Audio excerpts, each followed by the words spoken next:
Les invitamos a escuchar Hay mucha gente buena, un programa que dirige Almudena Delgado. Here comes the sun.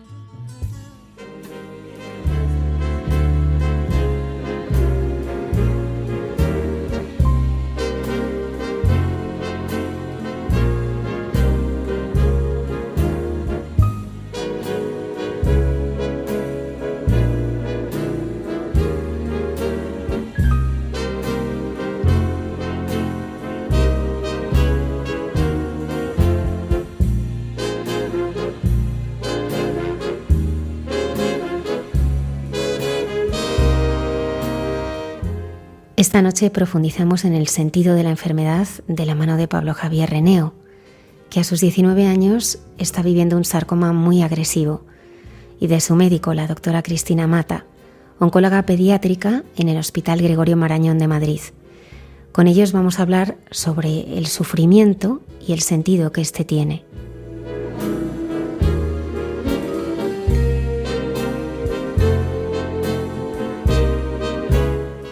También estarán con nosotros nuestros colaboradores, el padre Miguel Márquez, Cayetana Jairi Johnson y la hermana Carmen Pérez.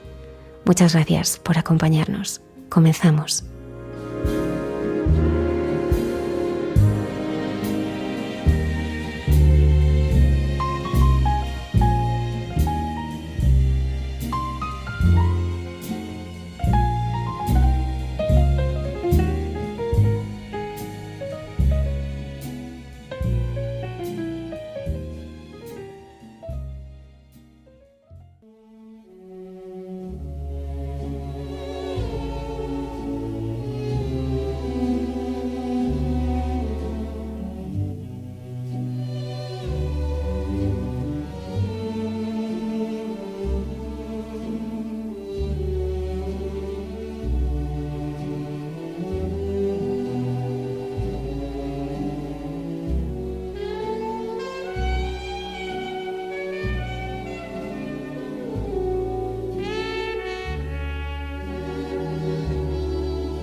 Esta noche nos queremos dejar guiar por Salvifici Doloris de San Juan Pablo II para acercarnos al misterio de la enfermedad, del sufrimiento, pero también, cómo no, de la esperanza.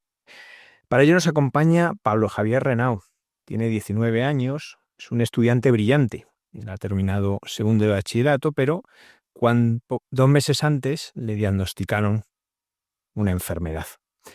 Él vive con sus padres y hermano en el Alcorcón, tiene una novia que se llama Teresa y esta noche pues está con nosotros para contarnos lo que está viviendo. Buenas noches, Pablo. Buenas noches, Javier. ¿Cómo era tu vida antes del diagnóstico de la enfermedad? Pues era una vida muy normal, ¿no? La de cualquier adolescente que podía tener, ¿no? Iba al colegio, estudiaba todas las tardes, ¿no? Los fines de semana aprovechaba y salía con los amigos. Los domingos iba a misa con mis padres. Todo normal y transcurría pues con la normalidad que tiene que ir pues una vida de cualquier adolescente. ¿Cómo fue recibir la noticia? Pues en agosto de hace 2 años entré en el hospital porque pues me dolía la rodilla y poco a poco pues me fueron descubriendo que podía tener un tumor cancerígeno en la pierna. Y Y esa semana recuerdo que fue pues bastante mala. Era mucho hospital. Al final, como nunca había pasado tanto tiempo allí, pues te sientes como si estuvieras en un sitio muy hostil, ¿no? Te vas por los pasillos, no conoces a nadie, eh, tienes ese nervio de decir, pues realmente que la noticia que te pueden dar, ¿no? Que yo era mayor, ¿no? Tenía 18 años y era plenamente consciente de lo que podía ser. Y, y hasta que llegó el día, ¿no? Entré en una consulta y un doctor habló conmigo claramente, ¿no? Me dijo que ya tenía una edad y que iba a hablar sin ningún tapujo, ¿no? Me dijo que, pues, de cada 3 personas había 2 que se podían curar y una que desgraciadamente no. Y me dijo que lo que yo tenía era, pues, un tumor de hueso un poco raro, que no era muy frecuente. Y esto para mí, pues, fue un shock muy grande. De hecho, tardé incluso tiempo en poder asimilarlo. Yo escuchaba y sabía perfectamente lo que estaba pasando, pero no terminaba del todo de asimilarlo, ¿no? Muchas veces, cuando pensaba en esto, era como si no fuera verdad, ¿no? Si yo tenía una vida tan normal, como he dicho antes, esto no me puede estar pasando a mí, esto le pasa a otros, ¿no? A mí no. Em, y, y recuerdo unas palabras de mis padres, ¿no? Que me dijeron nada más salir del hospital, que me dijeron pues que Dios era mi padre y me quería. Y esto en el momento, pues me resbaló mucho porque todavía estaba intentando asimilar esto, ¿no? Estaba muy en shock, pero estas palabras durante este año y medio de tratamiento y de enfermedad que llevo, pues me han ayudado mucho ahora. ¿Cuál es tu situación ahora mismo? Pues tras el diagnóstico empecé los tratamientos y no me operaron de la pierna, del tumor, y todo parecía bien, pero al hacerme las pruebas de reevaluación vieron pues que el tumor se había extendido y comenzaron con otros tratamientos, pero no son capaces del todo de pararlo, de eliminarlo, ¿no? Y, y pues la enfermedad va progresando poco a poco y, y vivo en el día a día, ¿no? No sé qué va a pasar, ¿no? Parece que a lo que Dios me llama es a ir con él, pero eso uno aquí no lo sabe, ¿no? Y bueno, pues eso que está ahí pues, en la providencia de Dios porque realmente no sé lo que va a pasar y nada. Pablo, hemos querido que esta noche nos acompañe tu médico, la doctora Cristina Mata Fernández, que es madre de 6 hijos, 3 hijas y 3 hijos, es doctora en medicina, es oncóloga pediatra en el Hospital General Universitario de Gregorio Marañón de Madrid, donde coordina la unidad de referencia en sarcomas pediátricos, que es el que tiene Pablo, y trabaja en grupos de investigación europeo en estos sarcomas. Y además es profesora en la Universidad Complutense de Madrid. Buenas noches, doctora. Buenas noches, Javier y Pablo. Doctora, bueno, lo primero vamos a conocerla y luego vamos a hablar pues, de lo que estás viviendo junto a Pablo y otros como él. ¿Cómo surgió en ti esta vocación de ayudar a los enfermos y en concreto a los niños con cáncer? Bueno, la vocación a la medicina la tuve desde niña, siempre me llamó mucho la atención la biología, el funcionamiento del cuerpo humano. Nunca tuve dudas que quería ser médico, eso no recuerdo en qué momento. Y luego, cuando era estudiante de medicina en quinto, pues estudié en la Universidad de Navarra y roté en el Hospital de Navarra, me tocaba rotar en pediatría. Y como llegué la última, pues dijeron, pues te toca oncología pediátrica ese día y subí a oncología pediátrica. Y bueno, pues me encantó esa rotación. Creo que vi que eso era lo que yo quería hacer porque es un trabajo, o sea, en cuanto a lo científico es muy bonito, es muy interesante la oncología, hay mucho que estudiar, bueno, tienes que saber mucho, pero a la vez es muy bonito, sobre todo, y lo que me llamó la atención es el trato humano, ¿no? Que va más allá de lo físico o de la curación del paciente y es un trato mucho más intenso con el paciente, con sus familias y bueno, tuve 2 adjuntos allí que siempre les agradezco que me despertaran esa vocación, ¿no? Y ahí no lo dudé. Cristina, ¿tú recuerdas el día que apareció Pablo en tu consulta? Sí, aparecieron primeramente sus padres porque, bueno, a Pablo le trataban en otro hospital y aparecieron sus padres y me comentaron que al día siguiente le iban a operar Bueno, pues con toda la ilusión de intentar hacer lo máximo por él, pues le recibí en cuanto él salió de su cirugía, se recuperó un poquito y vino, sí. Y recuerdo que me sorprendió mucho la primera vez que le conocí, que él me habló de la muerte como algo que él contaba con ello. Entonces esto creo que no me ha pasado nunca, o sea, que un chico de su edad viniera ya con algo como, no solo sabido, porque algunos sí que lo intuyen, pero no lo hablan, por supuesto no lo aceptan. Entonces, Pablo, dije, bueno, esto es, o sea, un regalo del cielo en el sentido de que este trabajo ya lo ha hecho él, ¿no? Ahora ya, y como yo le dije, no sé, Pablo, si tú lo recuerdas, que te dije, bueno, Pablo, bien, eso es lo que parece que puede suceder, pero parece que es la voluntad de Dios y si es la voluntad de Dios sucederá, pero entre tanto mi papel es el de médico e intentar evitar que eso suceda, ¿lo recuerdas? Sí, sí, recuerdo perfectamente la primera charla que tuvimos. Sí, no, a mí me sorprendió él y sus padres y a partir de ahí todo ha sido muy fácil, la verdad. Trabajar con Pablo es muy fácil. Doctora, ¿cómo se afronta tener que decirle a unos padres pues noticias como estas, que su hijo tiene un cáncer? ¿Cómo se afronta tener que decir a un chico como Pablo, pues mostrarle la impotencia de que uno no puede curar como querría curar y que no, y que en determinados momentos no sabe hacia dónde tirar? ¿Cómo se hace eso? Bueno, siempre lo pienso un poco antes, no es que busque un momento para pensarlo, sino que la cabeza de esa persona no está siempre en acción y entonces trato de situarme porque lo que tiene este trabajo y en un hospital público es que las familias son muy variadas y las personas que tienes enfrente no tienen nada que ver unas con otras y no sabes muy bien cómo llegarles, no informar demasiado ni demasiado poco, o sea, informar lo justo que necesitan ese día, ¿no? A veces, de hecho, después de informar un poco, digo, bueno, yo creo que ya por hoy vale, otro día más.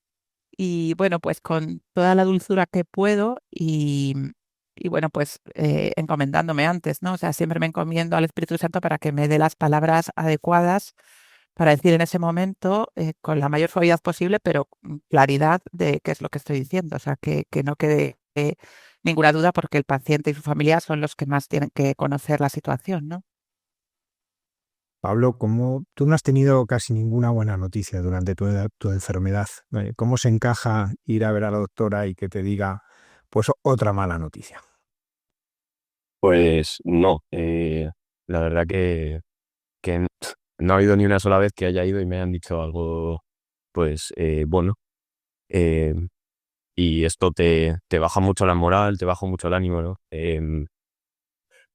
Pero, pero dejando esto, bueno, obviamente los días pues que voy a la doctora, ¿no? Y me dice, pues todavía no hemos podido conseguir nada, ¿no? Pues esos días obviamente el cuerpo es humano y me cuesta, ¿no? Estoy anímicamente un poco más triste, pero sin embargo luego, pues con los días, remonto, ¿no?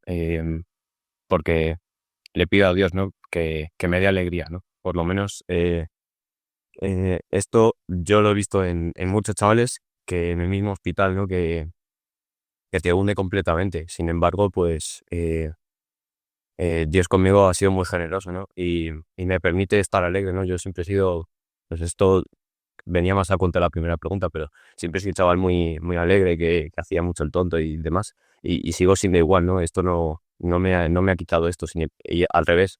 Disfruto mucho más de la vida porque soy mucho más consciente de que pues del tiempo que tengo y que hay que disfrutarlo. Pablo, San Juan Pablo II, en esta encíclica Salvifici Doloris, afirma pues, que el hombre sufre y que, por tanto, con este sufrimiento se interroga por el por qué y el para qué de este sufrimiento. ¿Tú te has hecho estas preguntas? ¿Tú te preguntas por qué a mí? ¿Por qué esto me pasa a mí? Pues la verdad que muchísimas veces y sobre todo al principio, ¿no? Porque en este día, al principio, en el tiempo de intentar pues entenderlo, ¿no? Yo siempre he sido muy, muy lógico, muy de razonar todo y de pensar por qué, ¿no? Y, y me preguntaba por las noches, de hecho, por qué tengo que pasar esto, ¿no? Si Dios es Dios y puede hacer todo, ¿por qué no inventa otra manera de hacer lo que Él quiere, pero sin hacerme a mí pasar por este sufrimiento? Y poco a poco, ¿no? Madurándolo, poniéndolo también de cara a Dios y preguntándole, oye, pues, ¿por qué no? Me hizo ver pues que esto no le va a entender nunca realmente el misterio. El sufrimiento es un misterio, ¿no? Y que este misterio, pues, aquí en la tierra no le va a llegar a entender, ¿no? Pero que sí que existía un para qué, ¿no? De hecho, esto me lo ha dicho mucha gente, ¿no? No te preguntes el por qué, sino el para qué, porque el por qué no lo vas a llegar a entender, ¿no? Es un misterio. Pero sí el para qué.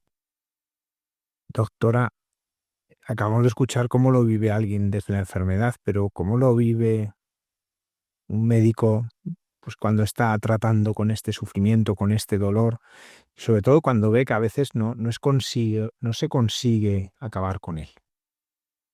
Pues con sinceridad lo vivo con dolor. Lo vivo con dolor, no con el dolor que lo vive cada uno en su intensidad, pero digamos que voy aunando dolores y me cuesta, o sea, he de reconocer que me cuesta. Entonces lo vivo, trato de vivirlo con mucha profundidad y con fe. De hecho, muchas veces me cuesta entender compañeros que tengo que trabajan conmigo día a día que no tienen fe. Alguna vez pienso que tendrán un tipo de fe, pero desde luego no lo manifiestan y cómo pueden llevarlo, porque para mí es tremendamente duro, ¿no?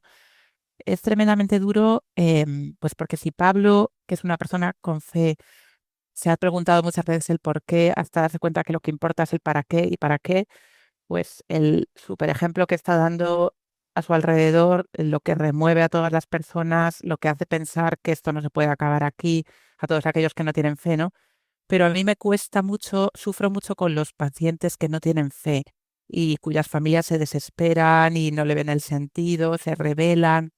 Entonces ahí intento desde el principio, o sea, yo creo que desde el principio que conozco una familia trato de ver qué creencias tiene, si las tiene, aunque no sea católico, pero bueno, me es mucho más fácil trabajar con un musulmán que trabajar con un agnóstico, o sea, es mucho más fácil, ¿no? Em, entonces, bueno, con esta situación, partiendo de ahí, intento que de alguna manera estos, pienso, Dios, porque en esta familia, ¿qué quiere sacar? Seguro que quiere en algún momento removerles, incluso, ¿no? Despertar su fe, a lo mejor que está adormecida tantas veces, y, y bueno, pues uno hace lo que puede, ¿no? Como instrumento y Dios sabe lo que hace, ¿no? Y pero se vive con dolor, ¿eh? Se vive con dolor y bueno, o sea, yo muchas veces, sí, claro, después de tantos años, lo que he llegado es a aceptar queriendo, ¿no? Quiero decir que primero me resignaba porque es verdad que además tienes la sensación de que los pacientes que más quieres son los que van mal, ¿no? No sé si es eso o que los que van mal son los que al final más quieres, ¿no? Pero me cuesta, sí. Y bueno, aceptar la voluntad de Dios, que es lo que hay que hacer, ¿no? San Juan Pablo II dice que Cristo no responde al sufrimiento solo con teorías, sino asumiéndolo en la cruz y transformándolo en camino de salvación. ¿Tú cómo miras a Jesús en la cruz desde tu enfermedad? Pues principalmente me doy cuenta de dos cosas. Mirando a Cristo y el sufrimiento que pasó, no me doy cuenta que inevitablemente para ser cristiano, pues tienes que pasar por esa cruz. Eh, y que la meta, el premio, ¿no? Es lo más grande para un cristiano, ¿no? Que es la vida eterna, ¿no? Eh, por eso, estoy agradecido de, pues, de que me haya sido revelado esto. Porque, como ha dicho Cristina ahora, muchos de esos pacientes pues, no son creyentes. Sin embargo, a mí Dios me ha dado la oportunidad de verle un sentido a este sufrimiento y que no es en vano, sino que es pues para pasar por esa cruz y poder llegar al cielo. Y, y la segunda cosa que me doy cuenta, ¿no? Es que es una gracia muy grande y como ya he dicho, el poder pues pasar por esa cruz, ¿no? Porque pues siento que me repito, pero es ese premio, ¿no? Si no pasas por ahí, pues no lo obtienes. Y por eso pues estoy muy agradecido a Dios.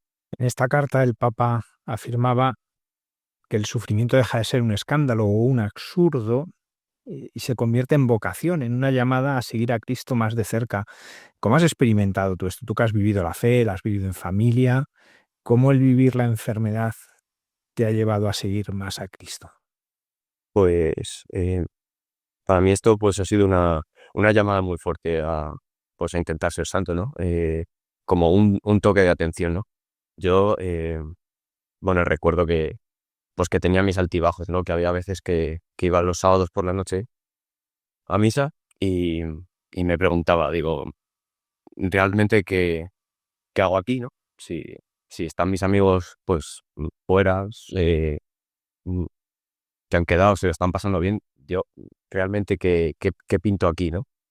Y, y sin embargo, pues he visto que ahora en medio de esta enfermedad, ¿no? Cuando te supera completamente, ¿no? Porque al final la muerte pues sobrepasa al hombre, ¿no? Vamos, yo me veo muchas veces que no soy capaz yo solo de cargar con esto, ¿no? Si no fuera por Dios, sería horrible, ¿no? Llevar esta enfermedad. Y, y si se puede hablar de vocación, ¿no? Como me has dicho en la pregunta, eh, pues esto me lo había planteado muchas veces, ¿no? Joder, si yo me curo, esto me ha hecho madurar y me ha hecho ver la vida de otra forma, voy a cambiar mi vida completamente, ¿no? Como estaba diciendo, ¿no? Que muchas veces no vivía con el corazón de cara a Dios, ¿no? Yo pensaba, digo, si salgo de esto, mm, voy a cambiar, ¿no? Porque me ha hecho ver que la vida no es mía, sino que pertenece a Dios, ¿no? Y que con esa vida tengo que dar gracias a Dios, no me la tengo que guardar para mí y hacer lo que yo quiera, sino que es suya. Pero precisamente, si, aunque precisamente vi hace pues no mucho tiempo, ¿no? Es gracioso porque es como que pues rezando y reflexionando muchas veces, pues Dios me va hablando, ¿no? Y vi que aunque que no es necesario que me cure, ¿no? Que esta vocación también la puedo vivir dentro de la enfermedad, ¿no? Que en este tiempo que tengo, pues también puedo, eh, pues, ponerme de cara a Dios y seguirle con el corazón, ¿no? Que no hace falta que me cure para cambiar mi vida, sino que puedo cambiar mi vida precisamente ahora en la enfermedad. Pablo, el Papa San Juan Pablo II hablaba de un evangelio del sufrimiento que se escribe en la vida de Cristo, pero también el de todo el que sufre unido a él. Este evangelio, por lo que revela, es que el sufrimiento tiene una fuerza particular que acerca al hombre a Dios y a los demás. ¿Cómo ves que la enfermedad te ha acercado a ti y a los demás? Pues precisamente pues como has dicho en la pregunta, pues el sufrimiento te acerca a Dios, ¿no? Porque te ves completamente abordado, superado, no, no eres capaz de cargarlo tú solo. Y veo que esto a mí me ha acercado también muchísimo a Dios, porque al final al sentirte solo, al decir, ¿y ahora qué hago con todo esto? Como que pones los ojos al cielo, ¿no? Y le pides ayuda, porque tú solo no puedes. Em, y veo que esto, pues, que a mí me ha acercado mucho porque el verme completamente abordado y la posibilidad, ¿no? de morirme, ¿no? Pues en este caso, en otros sufrimientos, pues bueno, pero en este caso es inevitable preguntar por Dios, ¿no? Y esto a mí me ha ayudado y me ha acercado porque veo que si yo el día que me vaya, ¿no? Me tengo que ir, pues está arriba Dios esperándome con los brazos abiertos, espero, ¿no? Si tiene misericordia. Y, y Él lo concede, pues que pueda estar allí con Él. Y esto hablando de mí. Y a los demás, pues que tiene que ver un poco con el para qué. Durante este tiempo he visto pues que también esto ayuda a los demás, a mis padres, a mi hermano, a mi novia también muchas veces. Además, con mi novia he hablado más y ella me lo ha comentado muchas veces, ¿no? Que también le ayuda pues a ver que la fe no es algo teórico, sino que es algo que se hace presente en los hombres y que Dios se lo da a quien Él quiere, ¿no? Y, y incluso a gente que se me ha acercado pues a darme las gracias. No sé muy bien por qué, ¿no? Pero hay gente pues, que se me ha acercado simplemente a darme las gracias por todo. Y incluso gente que, pues ya solo de pedirle que rece por mí, pues no, pues gente que se ha sentado a rezar, incluso gente que no era creyente, ¿no? Que me ha dicho, bueno, yo no soy muy creyente, pero bueno, por ti, pues le pediré a Dios pues, que te ayude en lo que necesites, ¿no? Y veo que esto también es un poco referente con el para qué, para ayudar a otros también, no solo a mí, no solo para cambiarme el corazón a mí, sino para cambiar el corazón de, de otra mucha gente. Y yo estoy completamente seguro de que no veo completamente el para qué de esta obra de Dios. A mí me ha permitido ver, pues, en momentos a personas que he podido ayudar, pero seguro que hay muchísimas gracias que el Señor puede estar derramando en mucha gente que yo, pues, no lo veo. Y espero que, pues, algún día lo vea. Y si no lo veo, pues, también está bien hecho. Hablábamos de vocación en este sentido, ¿no? De llamada a seguir a Cristo más de cerca. Doctora, ¿cómo lo vives tú? ¿Cómo vives tú a través del sufrimiento de tus pacientes, de sus familias, esta llamada a seguir a Cristo más de cerca, a Cristo crucificado? Bueno, pues, o sea, yo realmente en el sufrimiento de los niños que tengo y de sus familias, veo que Dios, como decía Pablo, lo que hace es despertar, ¿no? Despertar la conciencia de todos, como pasó en la pandemia, que igual llevamos una vida un poco cómoda, acomodada, nos quejamos de lo rutinario, de los pequeños problemas o contratiempos que tenemos y ya nos parece que eso es mucho. Y cuando viene una cosa de estas, bueno, de pronto se hunde el mundo, ¿no? Entonces, esto yo creo que es un despertar a esas familias, pero despertar a todos los de alrededor. Y es eso, ver lo que es esta vida, ¿no? Creo que a mí, desde luego, lo que me ha enseñado este trabajo, y es lo que trato de, bueno, pues después de haberlo reflexionado mucho, cuando das una noticia de estas y a los 2 días, pues los padres están hasta que empiezan a asumirlo, pues están un poco desconcentrados o descentrados, ¿no? Pues eso, hacer ver que verdaderamente esto, o sea, que esta vida es una forma de ganarse la otra, no es el paraíso, ¿no? Estamos en un sitio de paso y este sitio de paso se demuestra en esto, que no todas las cosas que nos van a pasar vienen a favor, ¿no? Sino que eh, tenemos que saber reaccionar, ¿no? Y saber llevarlo con la mayor soltura posible a nivel humano, ¿no? Hace no mucho vi a alguien que decía que envejecer no envejecían las personas porque pasaran los años, por eso las personas envejecíamos de distinta manera. Envejecían más los que frente a las contrariedades no sabían reaccionar, ¿no? O sea, que lo importante era como aprender a llevar la cruz, verdaderamente dicho de otra manera, ¿no? Y ese aprender a llevar la cruz es aceptarla, quererla y decir, venga, cargo con ella. Y los de alrededor, en el caso de Pablo o de otros chicos así que he tratado, cuando verdaderamente sois como eres, Pablo, ejemplares, ayudáis mucho a los de alrededor, nos ayudáis mucho a todos, porque uno sale del hospital y no se puede quejar porque el coche se lo ha llevado la grúa, porque verdaderamente puesto en una balanza es tan absurdo, tan estúpido que eso te parezca, ¿no? Quiero decir que es que no tiene sentido, ¿no? O no tiene sentido quejarse de algo pequeño cuando verdaderamente hay otros que están llevando una cruz mucho más grande. Y el porqué de esta cruz, bueno, pues yo creo que Jesús quiso que corredimiéramos con él. Entonces estamos los que lo lleváis más de frente o cargando con ella más, pero todos intentamos los que estamos alrededor corredimir con Cristo, ¿no? Y, y ese es el sentido que veo. Y cuando a veces los padres o los propios pacientes no lo entienden, incluso fallecen sin haberlo entendido, igualmente pienso que la misericordia de Dios, si les ha hecho llevar esto, seguro que en algún momento, bueno, por supuesto les va a premiar todo lo que han sufrido y va a saber, ¿no? Va a saber, pues, cómo hacerles entender a esos padres con el tiempo.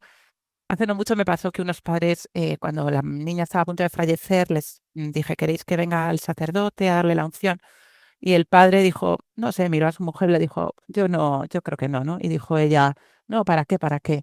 Entonces yo les insistí, les dije, bueno, vi que eran gente católica, no tenían otra religión, eran, bueno, católica, ellos estaban bautizados. Me dijeron de hecho que la niña estaba bautizada, no había hecho la comunión. La niña tenía 9 años y les dije, bien, pero ahora no le veis sentido, pero quién sabe dentro de 15, 20 años, 10, si de pronto tenéis fe y decís, ¿y por qué dejamos que nuestra hija? Si no le veis sentido a esto, tampoco le veis, digo, no va a ser nada negativo lo que le pase, ¿no? No, digo, entonces os parece que le llamemos y aceptaron, ¿no? Y vino el sacerdote y le dio la unción. Entonces yo creo que en el fondo eso, Dios no sabes en qué momento ni cómo va a actuar. O sea, pero siempre pienso, ¿no? Que Dios escribe derecho con renglones torcidos y nosotros tenemos que estar ahí para ver qué es lo que podemos hacer, ¿no? Por ayudarle.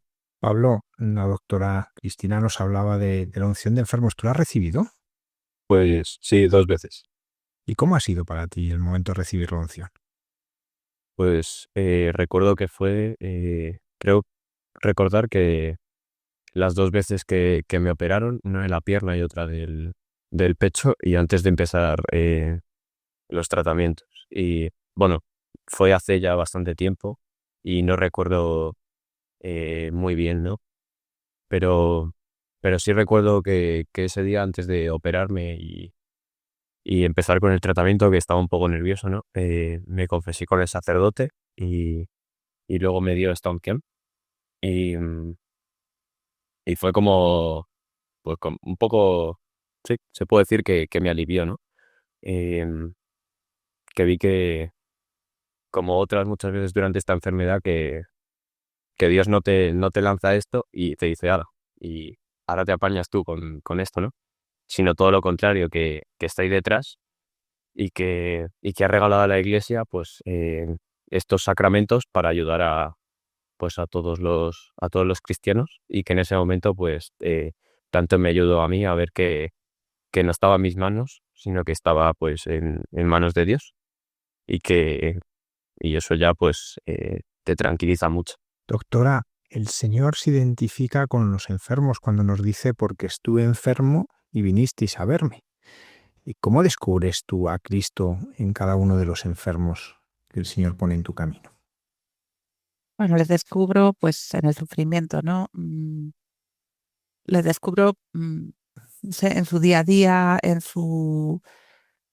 no sé, les descubro en sus padres, que muchas veces son como sus cireneos, ¿no? O sea, que no solo veo en mis pacientes a Cristo, también en sus padres. Quizás el ser madre, pues cuando era soltera y empecé a trabajar en esto, a veces me identificaba con los pacientes o como eran casi de mi edad algunos, ¿no? Un poco más pequeños y ahora pues me identifico mucho con sus padres y descubro a Cristo pues en el dolor que llevan, o sea, entonces sí trato de alguna manera de acompañarles como cuando intentas acompañar a Cristo en tu medida, ¿no? En su dolor.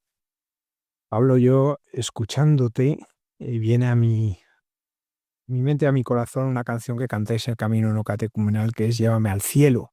Yo no sé si la habéis cantado en tu comunidad últimamente. eh, es esta canción que recoge las palabras de San Pablo, que nos dice que es una ganancia el morir, pero bueno, que mientras que él tenga que estar aquí, pero que él anhela el cielo. ¿Tú cuando escuchas esta canción, cómo lo vives? Pues recuerdo que el Día de Todos los Difuntos, pues cantamos esta canción que, pues, que dice que morir es con mucho lo mejor, ¿no? Y esto, claro, de cara al mundo, debe ser escandaloso, ¿no? Eh, escuchar esto. Y recuerdo que ese día, pues,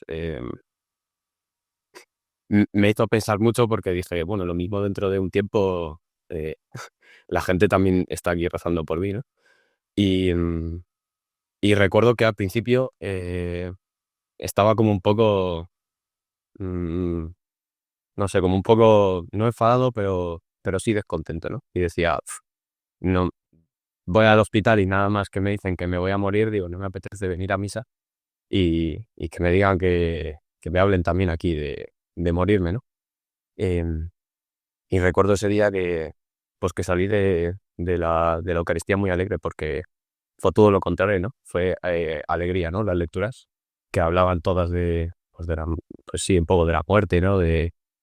Recuerdo pues, que hablaban del pueblo de Israel, del último libro de la Biblia que habla del fin del mundo, que era dar una lectura del Apocalipsis.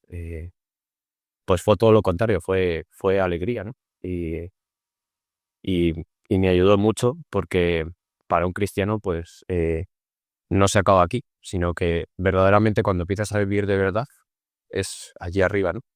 Y me ayudó mucho porque, pues simplemente a seguir con esa alegría, ¿no? Que esto no acaba aquí y arriba es todavía mucho mejor que aquí, muchísimo mejor.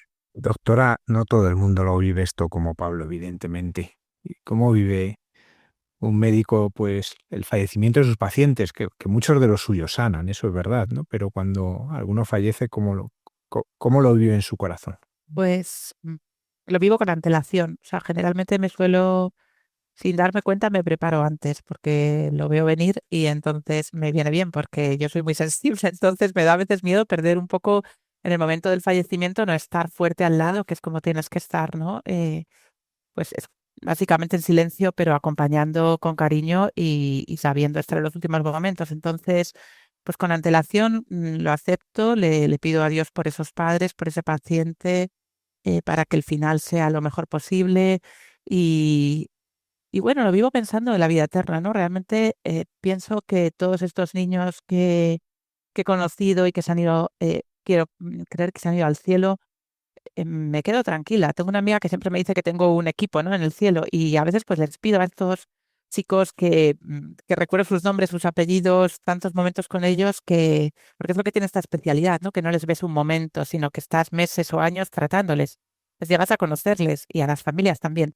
Y siempre pienso que les pido a estos niños que han fallecido que nos ayuden con los que están aquí ahora y se van a ir, ¿no? Y bueno, yo creo que ya una vez que, digamos, el disgusto de no poder curarles, pero que muchas veces digo, pero si ya es el señor que te lo vas a llevar, o sea, ¿por qué me lo has puesto aquí? No, seguimos aquí dando vueltas, otro tratamiento, Entonces digo, bueno, mm, lo vivo mejor cuando los pacientes lo viven mejor. Eso también es verdad. Cuando ellos lo llevan peor, a mí me cuesta porque quiero que esos padres lo acepten, que lo quieran, que entiendan que ese niño eso, me cuesta ver a gente que piensa que ya está, que se acabó todo ahí, ¿no? Y digo, no, no, si es que ahora empieza, ¿no? Y esta es la parte que me resulta más dura, no conseguir hacer creer, ¿no? Eso es lo que la impotencia de poder compartir la fe.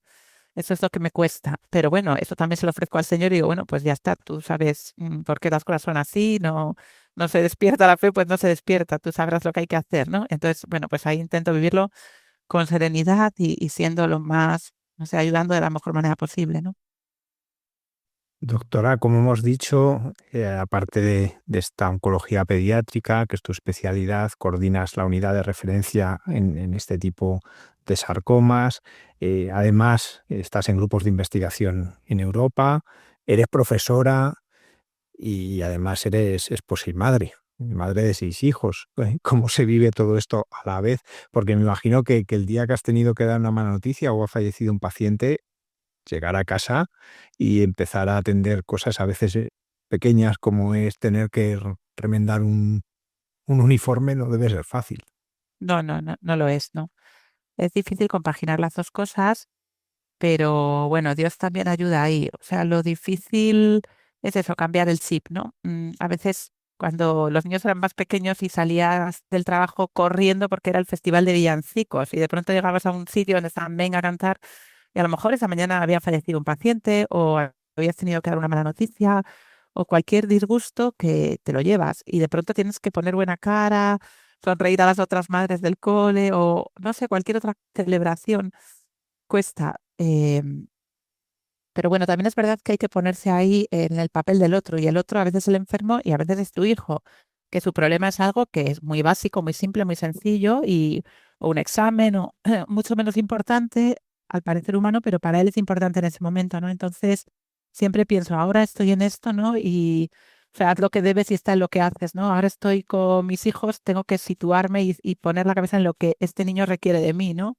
O estoy con esta amiga o estoy con mi marido y necesita que le escuche, pues, esto que le ha pasado en el trabajo, que a lo mejor para mí, pues, no sé, me parece una tontería o no sé, unas ambiciones cruzadas, cosas que dices, bueno, qué poco sentido tiene esto cara a la vida eterna, pero claro, no todos trabajamos con la muerte al lado, ¿no? Entonces, eso también es importante, ¿no? Y luego materialmente, en cuanto al tiempo, es difícil, pero muchas veces, pues, pienso eso, que mi familia es mi hobby, ¿no? O sea, no tengo otros hobbies porque no me da la vida para tenerlos. Ojalá, pero feliz de que mi familia sea mi hobby y todo lo que pueda hacer con ellos, pues eso es mi diversión, ¿no? Y, y luego, pues también he de reconocer que a mí mi trabajo me encanta. O sea, dentro de lo duro me encanta y no tengo la sensación de que llegue el lunes y qué horror a trabajar. Entonces yo disfruto también trabajando porque, como decías antes, bueno, el 75% de nuestros pacientes se curan. Es verdad que yo me dedico a la parte de la oncología, digamos, más dura, ¿no? A los sarcomas, sobre todo, pero bueno, aún así, pues también Pablo se aprendió bien las cifras, más o menos 2 de cada 3 pacientes sobreviven, con lo cual todos los pacientes te dan mucha alegría, vienen, y también los que fallecen y Dios se los lleva, ¿no? Quiero decir que al final es he estado ahí acompañando a un ser que sufre, pues, ¿qué más puedo hacer, no? O sea, que si Dios me ha permitido hacer esto, pues qué suerte tengo, ¿no? O sea que, bien, vamos, que todo es ponerse a ello. Yo creo que es poner la ilusión y el amor en los demás cuando son tus hijos o cuando son los pacientes. Estamos hablando con mucha naturalidad de la muerte y me decía el otro día una persona que no es habitual. Me decía que tenemos un problema, que es que no hablamos de la muerte, que no hablamos de lo que supone. De hecho, uno sabe lo moderno que es un tanatorio cuanto más escondido está el difunto, ¿no? Eso, si uno lo piensa, en los tanatorios antiguos entrabas y lo tenías de frente, ahora tienes casi a veces que recorrer 3 habitaciones para encontrarlo, ¿no? Porque ¿por qué tenemos tanto miedo a la muerte en esta sociedad? Vosotros que la vivís, tu doctora, desde bueno, el lugar de un médico, tú, Pablo, ahora que lo estás viviendo, como nos has contado, pues con esta mirada esperanzada, porque esta sociedad no es capaz ni siquiera de hablar de la muerte. Sin embargo, si uno enciende la televisión está llena de muerte, no solo por las noticias, sino por la mayoría de las películas y mayoría de las cosas, al final es muertes y muertes violentas, ¿no? ¿Por qué creéis que esto es así? Bueno, si me permite la doctora empezar a hablar a mí, Sí, por supuesto. yo creo que, bueno, como he dicho al principio, como que piensas que eso es para otro día o cuando ya tengas muchos años, y como que a ti no te va a tocar, ¿no? Em, y vamos, lo único seguro es que la muerte es inevitable, antes o después, pero em, uno se va a ir de aquí, ¿no? Y, y yo creo que también tiene un poco que ver con, desde que, bueno, estoy entrando un poco en historia y demás, desde que Occidente abandonó un poco la fe, eh, como que la muerte sin fe no tiene ningún sentido, porque ¿a dónde te vas? A nada. Para ti se acaba, entonces es horrible. Entonces, como que desde que abandonamos un poco pues el cristianismo, en las creencias, eh, la muerte deja de tener sentido. Entonces, como que por eso se esconden y nadie lo quiere ver porque claro, es horripilante. O sea, si te vas a un vacío de nada a sufrir, no sé. Claro, eso yo lo pienso, es horrible, claro. Por eso la gente no lo quiere, lo rechaza, ¿no? Porque, pues, como he dicho, si no le das un sentido, claro, nadie la quiere. Como, como si la comida no tuviera sabor, pues no comerías, porque dirías, bueno, pues esto no lo quiero y no me gusta, ¿no? Pues eso, dejas de comer. Pues igual, si, si, si no te sirve para nada y lo único que va a hacer es quitarte todo lo que tienes, pues no la quieres, la dejas para el final, ¿no?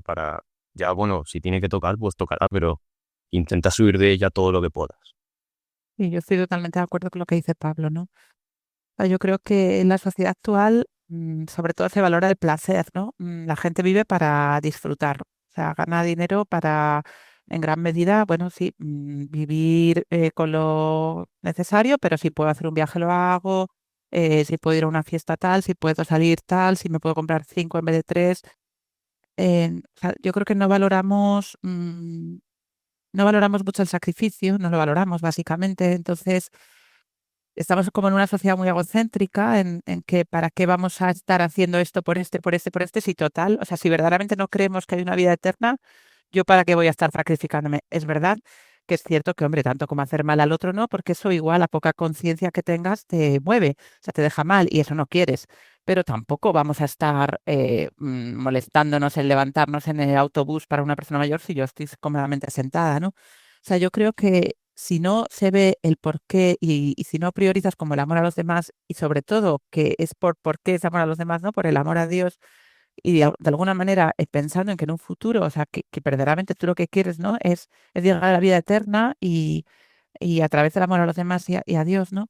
Si no, no tiene mucho sentido. Entonces, si tú materialmente miras la muerte, verdaderamente si no crees en nada, yo tantas veces que he constatado fallecimientos, ¿no? Y digo, este cuerpo ahora se pudre o lo incinera, no tiene ningún sentido, ¿no? Pero ni la vida ni la muerte, resulta todo tan absurdo, tan extraño, que no se quiere pensar, o sea, y de hecho, pues se ve, ¿no? Que cuando a lo mejor fallece un abuelo, fallece un tal, bueno, enseguida parece que se quiere como ese tema olvidar y casi que ni te pregunten por ello, ¿no?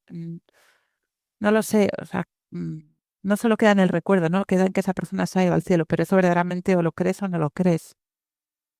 Por eso yo creo que no apetece pensar en un momento desagradable si ese momento no te va a llevar a otra vida, ¿no? Cristina, recuerdo que en este programa Maite, madre de un niño de 5 años que falleció por cáncer, decía que su hijo era un sabio que les había enseñado. Hoy es fácil reconocerlo escuchando a Pablo, pero ¿qué te han enseñado a ti todos estos pacientes que has tenido y que tienes? Pues bueno, los niños pequeños me han enseñado como a vivir el momento, ¿no? Porque verdaderamente los niños pequeños me han enseñado a que se puede ser feliz sin tenerlo todo. Pueden ser felices en una habitación de un hospital, tan felices como jugando en el parque. O sea, no todo es sufrimiento cuando uno padece un cáncer. Hay muchas cosas bonitas. eh, Me han enseñado ellos y sus padres muchos valores, sí, o sea, no todo es negativo. Por eso hay muchos valores de compartir, de cómo se quieren unas familias a otras, cómo se preocupan unos por otros, cómo se interesan, cómo cambian.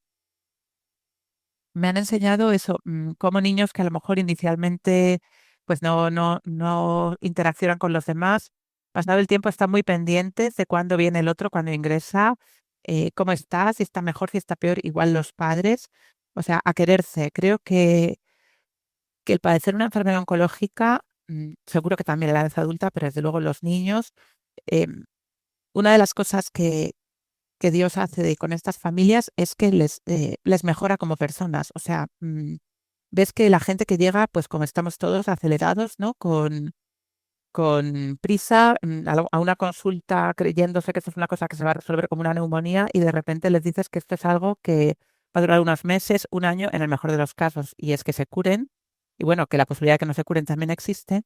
Eso de pronto no ese día, pero con el tiempo.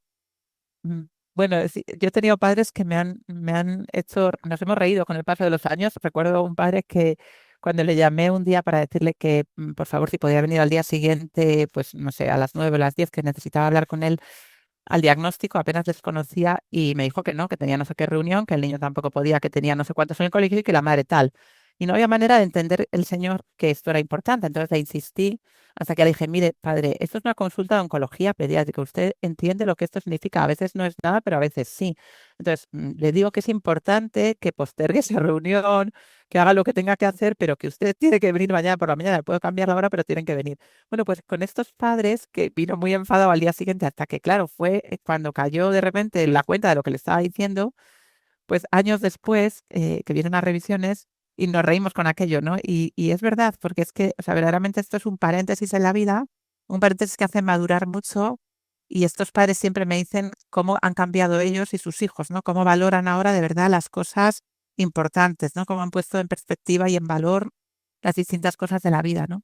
Pues bueno, pues eso, me han enseñado y los niños a vivir felices sin pensar, ¿no? Los niños muchas veces no saben ni lo que están pasando y son felices con cosas pequeñas, o sea que sí, todos me enseñan cada día, sí.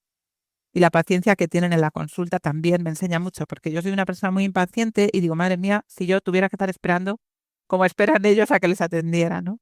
Eso también me enseña, sí. Pablo, hablando de estas pequeñas cosas, pues tú hasta hace 2 años pues tenías tus pequeñas esperanzas, que me imagino que era ver a tu Atleti ganar una Champions, que saliese el último FIFA para la Play, bueno, pues esas cosas que, bueno, pues que ilusionan, que son pequeñas esperanzas, pero tú ahora vives desde la esperanza. ¿Cómo miras todas esas cosas que, como decíamos, porque son pequeñas, y cómo miras a la gran esperanza? Pues, bueno, para dejarlo claro, sigo jugando al FIFA porque me sigue gustando, pues también sigo disfrutando, o sea que no. Pero, pero sí que es verdad que al lado de esa gran esperanza se queda en algo trivial, ¿no? Eh, claro, cuando te encuentras con esta enfermedad, ¿no? Y el pronóstico que tiene, eh, como que tu mente cambia deja de mirar a lo que miraba antes y miraba pues a otra cosa, ¿no? Eh, Obviamente pues sigo disfrutando con las mismas cosas, ¿no? Y me encantaría ver al Athletic ganar una Champions, pero creo que es más probable que me cure a que el Athletic gane, pero bueno, pero aún así sigo siendo del Athletic a muerte. Pero bueno, ese no es el tema, que me voy. Pero sí que es verdad que bueno, que como que la perspectiva de la vida te cambia mucho. Ves que eso no es lo importante. Si un día no puedes jugar FIFA, pues no te vas a morir, no pasa nada. Sino que, mm, pues eso, que maduras, ¿no? Y ves que lo importante no está en las cosas materiales del mundo, sino que está en Dios. La Virgen estaba al pie de la cruz de su hijo. Doctora, ¿cómo es tu relación con la Virgen desde lo que tú vives en el día a día? Pues le pido mucho que me ayude, ¿no? O sea, le pido que me cuide como una niña porque me falta muchas veces fortaleza, eh, fortaleza, bueno, no solo psíquica, sino también a veces para llevarlo todo, ¿no? O sea, a veces digo, "Pf, pero qué vida llevo".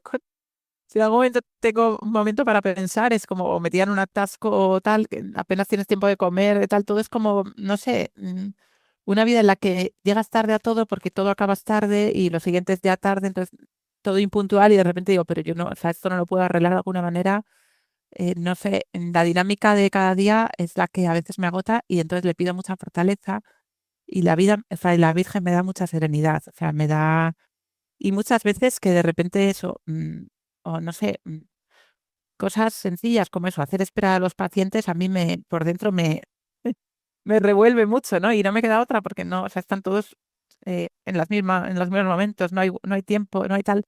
Y todo esto le pido a la Virgen muchas veces eso, fortaleza, serenidad, alguna vez incluso que, bueno, pues que, no sé, la vida es compleja y a veces, pues incluso en mi matrimonio igual no se ha entendido bien a lo que me dedico o bueno, pues sí, le ha parecido que a lo mejor esto me quitaba demasiado, ¿no? Y me lo quita, ¿no? Quiere decir que a veces me cuesta estar más centrada, ¿no? Pues en la familia, porque aunque lo intento, aunque en casa disimulo, aunque apenas hablo de ello, pero interiormente igual mi cabeza está un poco más en qué puedo hacer con este paciente o tal. O sea, me cuesta a veces, eh, y eso se lo pido a la Virgen, ¿no? Que me ayude a estar donde tengo que estar en cada momento y también eso, a no tener como la tentación de decir, ¿por qué trabajo en esto con lo cómoda que sería la vida de pediatra en un centro de salud, ¿no? Pero, y muchas veces he dicho, a ver, si Dios me ha dado esta capacidad y está la Virgen ahí para ayudarme, pues todo es pedírselo y seguir adelante, ¿no? Y, y creo que, bueno, pues ya son muchos los años que lo llevo haciendo, o sea que sí, la Virgen está en mi día a día siempre, sí. Pablo, ¿y tú cómo en esta cruz en la que vives de tu enfermedad, cómo sientes que María está al pie? Pues hemos hablado mucho de Dios en esta entrevista, pero es verdad que tampoco no puedo olvidar a la Virgen porque sí que es verdad pues que la he visto durante la enfermedad muchas veces. En el colegio siempre, vamos, desde que era bien pequeñito, eh, y hablando también personalmente con algún sacerdote, siempre nos han hablado mucho de la Virgen, ¿no? Y que recemos a la Virgen y que le pidamos muchas cosas, ¿no? También, pues con el tema de la pureza, siempre nos decían pues, que rezásemos 3 Ave Marías a la Virgen y a mí siempre me ha ayudado mucho. Y en este camino que llevo 1 año y medio, ¿no? Recuerdo que al principio nada más me diagnosticaron y ya me dijeron que veían ahí algo raro y tal, pues te tienen que hacer una biopsia para ver realmente, concretamente, pues qué tipo de cáncer es, ¿no? Y recuerdo que ese fue el primer momento así que físicamente que lo pasé un poco peor porque, claro, te tienen que coger un trozo sí, te tienen que coger un trozo del hueso y es un poco desagradable porque aunque te anestesian localmente, claro, te tienen que hacer una pequeña incisión y como con un taladro, que era como un taladro, taladrar un poco del hueso y sacar un cachito muy pequeño, pero claro, yo recuerdo ver a la enfermera con el taladro, que yo lo sentía, no me dolía, pero sentía que me estaban ahí sacando ahí algo, ¿no? Y en ese momento que lo estaba pasando mal, eh, acudí a la Virgen, ¿no? Y lo primero que hice fue ofrecerle pues todo el sufrimiento que sabía que iba a pasar. No sabía realmente todo lo que iba a ser, pero sí sabía que iba a ser duro, ¿no? Y le ofrecí pues todo, absolutamente todo, ¿no? Además recuerdo que justo esa semana que estaba ahí tumbado, me acordé de la Virgen porque los jóvenes de mi comunidad estaban de peregrinación en Covadonga, ¿no? Viendo a la Virgen y yo no pude ir porque pues tenía que estar en el hospital, ¿no? Y por eso me acordé de la Virgen y yo le ofrecí todo esto. Y, y fue salir de terminar de hacer la biopsia y no recuerdo que estaba muy contento, no sabía por qué, no tenía nada por lo que estar contento, al revés. Pero sí recuerdo una alegría que no sé, que vamos, que no la puedo explicar. Y mis padres pueden decir que es verdad porque me vieron allí salir cojeando, pero con una sonrisa, ¿no? Eh, y de hecho mi madre recuerdo que me preguntó, pero ¿por qué sonríes? O sea, ¿qué te pasa? Yo le dije que no lo sabía, pero que estaba muy contento. Y, y ahí empezó todo, ¿no? Cuando la operación también, que la operación de la pierna fue pues una operación muy larga, que fueron como 12 horas, que el cirujano me insistió en que pues podía haber muchas complicaciones, que era muy complicada, que vamos, para mí fue vamos, como una obra de ingeniería, o sea, pues me parece increíble que alguien sea capaz de hacer lo que el cirujano hizo. Eh, y le pedí a la Virgen y a Carlo Acutis en concreto que rezaba, pues que todo saliera bien, ¿no? Y todo salió muy bien, ¿no? Dentro de lo que es la operación, salió, vamos, todo lo mejor que podía salir. Y, y luego también me acuerdo mucho de la Virgen cuando en días que voy a la consulta, ¿no? Y la doctora pues no me da buenas noticias y he dicho antes, ¿no? Que pues que anímicamente pues que te destroza un poco, ¿no? Y estás triste y te cuesta un poco. Y sientes como un agobio encima que pues es muy duro de llevar, ¿no? Que psicológicamente pues es complicado. Muchas veces me acuerdo de la parte de las letanías en el Rosario de la Virgen, que dice, pues, consuelo a los afligidos, auxilio de los cristianos y salud de los enfermos, ¿no? Y la repito muchas veces, porque, pues, me ayudan mucho, ¿no? Me tranquilizan, me dan paz y la Virgen María, pues, que es nuestra madre, es muy buena, ¿no? Y muy cariñosa y eso sí lo he visto durante este año y medio, que, pues, que se preocupa, ¿no? Que yo, pues, acudo a ella, le pido esto que dicen las letanías y ya, pues, me tranquiliza, ¿no? Y me ayuda a estar, pues, más tranquilo y más en paz. Doctora Cristina Mata, oncóloga pediátrica, muchísimas gracias por habernos acompañado esta noche y muchas gracias por la inmensa labor que hace cuidando a los enfermos. Y Pablo, muchísimas gracias por compartir pues tu vivencia, por compartir tu esperanza. Y bueno, pues si reza mucha gente por ti, ahora tienes una legión de oyentes de Radio María que van a pedir por ti. Muchísimas gracias. Muchas gracias a ti. Gracias. A ti. Muchas gracias.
A lo largo de estos años hemos compartido muchas entrevistas en este programa, pero esta ha sido una de las más conmovedoras. Al escuchar a Pablo hablarnos de la esperanza de la vida eterna, y agradecemos también a la doctora Cristina Mata que haya compartido con nosotros sus vivencias. Damos ahora la bienvenida al padre Miguel Márquez y su sección Dios nos hace guiños.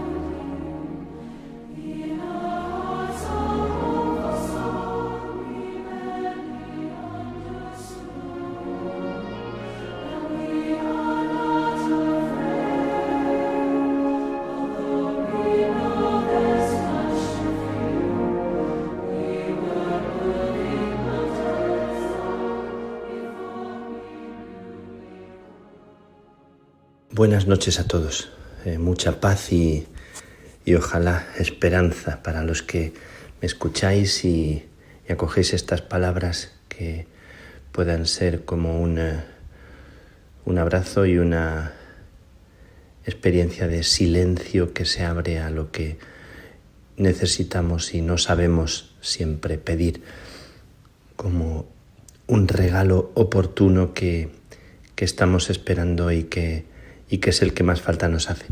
Pues en este contexto, en este camino, en esta peregrinación, esta mañana la comunión, el pan y el vino, después de la comunión, tenían en mí sabor a esperanza. Cómo explicaros que en medio de tantas situaciones no fáciles, de problemas, a veces se siente uno como abrumado, con los hermanos con los que comparto camino y comparto vida, tanteamos cómo dar respuesta y a veces también llegamos como a momentos en los que no tenemos una solución. Creo que alguna vez he compartido esta sensación de llegar a un silencio en el cual por el momento no hay respuesta. Me ha gustado mucho lo que he vuelto a leer en Byung-Chul, el coreano, premio Princesa de Asturias, que aprendí cuando era jovencito estudiando griego. La espera y la atención de Sócrates, esperando una respuesta que no venía de su propia inteligencia o estrategia, como dejándose tocar por una respuesta que él no quería buscar de una forma precipitada. Bueno, algo así entendí y me marcó entonces, cuando yo tenía 16, 17 años, recuerdo un texto de Sócrates en pie en el invierno, delante de los soldados, delante de la gente que observaba cómo estaba quieto, esperando, y pasó la noche entera así, en esa actitud para sorpresa de los que le observaban. A la mañana siguiente parece que alguna luz le llegó y se movió tranquilamente y se fue de aquel lugar donde estaba como en contemplación. Ahora que tanto se habla de la necesidad de calidad de vida y de contemplación, me ha gustado mucho lo que ha escrito también en uno de los últimos libros. Bueno, lo recomiendo sin que este sea un espacio para hacer propaganda, pero me parece muy interesante el libro sobre Dios de Byung-Chul, Pensar con Simone Weil, y despierta también mucho el deseo de leer a Simone Weil, la espera de Dios, esa atención a un Dios que llega y que se hace presente en el vacío y que nos invita a una atención, a una ética de la atención, una ética de la presencia que está atenta, y como lo que nos están recordando es esto, que bajo la presión de la actividad y del rendimiento olvidamos la mirada contemplativa y la escucha. Me ha gustado mucho esto, esta invitación, esta indicación que invita a una ética de la atención, como si en la atención hubiera un regalo que no descubrimos porque vamos muy precipitados, porque vamos muy acelerados, porque estamos muy dispersos. Bueno, pues hoy decía que el sabor de la comunión era esperanza. En medio de todo, es como a pesar de mí, a pesar de mis agobios, a pesar de que a veces uno no tiene, muchas veces, no tiene la solución de las cosas y parece que la vida descansara cuando está resuelto el problema, cuando hemos acabado una obra, cuando hemos limpiado la habitación, pareciera que, y sin embargo no es verdad, pareciera que cuando atravesamos o llegamos a ese punto que nos habíamos planteado como objetivo, pareciera que descansa algo en nosotros, pero la vida es continuamente en una ininterrumpida dinámica, es continuamente como un vivir, un dejarse vivir y un dejarse ser y un aceptar el regalo de cada instante. Bueno, digo esto porque esta mañana esa esperanza que venía y de la que tanto se habla en el tiempo de Adviento, venía porque en medio de la contradicción, en medio de tantas situaciones así que nos superan, realmente estamos invitados como a no olvidarnos de respirar, de vivir. Y parece como si con tanta frecuencia vivimos un poco como agobiados con la sensación de que nada anda bien y de que todo es un poco desastroso. A veces nos invade mucho esta especie de negatividad, este pesimismo que empieza por nosotros mismos, por pensar que no lo estamos haciendo bien, que estamos equivocándonos y no sabemos, ¿no?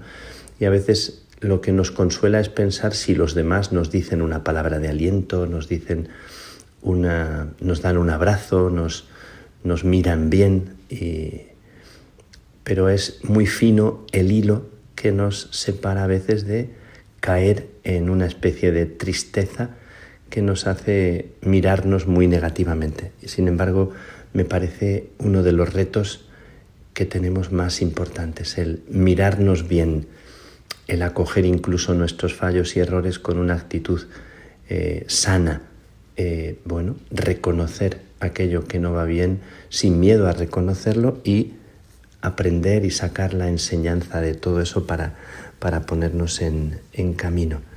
Bueno, esta invitación a que la atención sea una atención no negativa, no una atención que nos lleva al pesimismo, sino una atención que nos lleva a ver cómo con todo eso que reconocemos de nosotros nos ponemos en camino. Eso que decía el Papa Francisco en la carta de San José, tan bonito, que el demonio, el enemigo, te recuerda tu debilidad, tu pobreza, para bloquearte, para dejarte atrapado, para dejarte con los pies en el cepo. Lo dice con otras palabras, lo comento y lo recreo. Dice, y el Espíritu Santo te recuerda tu debilidad y tu pobreza para ser humilde, para que seas humilde y para que te pongas en camino reconociéndote necesitado, pero para ponerte en camino. Me gusta mucho esta idea. Quien te recuerda tu debilidad, tu pobreza, tus fallos, para dejarte como en una condena, y quien te recuerda que eres pobre, que eres débil, que has cometido errores, para que con ello seas humilde, seas sabio y te pongas en camino, sin negar todo eso, sin una especie de orgullo ciego que no te permite escuchar a los demás o que te da miedo escuchar a los demás por la poca autoestima. me gusta mucho esta invitación que se nos hace a reconocer, y cómo la esperanza tiene que ver con reconocer la realidad y sentirte invitado, porque quien te mira en esa mirada, en esa esperanza, en ese sabor de esperanza que de repente te llega cuando menos lo imaginas, y no tiene que ver con tus logros, no tiene que ver con tus éxitos, no tiene que ver con que la gente te aplauda o con que la gente diga bien de ti, ¿no? Ayer yo viví una situación en la que no me sentí bien, pensé que no respondí bien en medio de un grupo de personas, y me sentí así como con la sensación yo mismo de reprocharme no haber sabido responder de modo que agradara a los demás, ¿no? Esto que nos pasa con frecuencia. Pero ¿qué más da? Lo importante es que uno sepa mirarse con esa mirada y también soltarse a sí mismo, soltar el afán que tenemos de aprobar en lugar de prestar atención y de dejar que el río corra y de mirarnos en una mirada que nos hace existir. Bueno, todo esto dicho, ayer en el contexto de la visita a unos hermanos aquí en Roma, me encontré con unos hermanos que son de Sri Lanka, y en Sri Lanka ahora ha sucedido lo que todos sabéis por las noticias, las inundaciones terribles, y esas inundaciones que han, como seguramente más de 1000 muertos, cifras que no quieren decir, que no dicen por las razones que sean, pero tantas casas anegadas, inundadas, de tanta gente. El agua ha llegado también a las puertas de un monasterio de carmelitas. No ha sido anegada la casa, pero casi, y tantas familias. Bueno, pero esto me lo decía uno de los hermanos nuestros, de los carmelitas jóvenes, decía: fíjate, nuestro Adviento es un Adviento que está inundado, y esto nos prepara para la Navidad, para un tiempo de compartir. Esta pérdida y este desastre terrible nos empuja a compartir, a estar juntos, a unirnos, a solidarizarnos.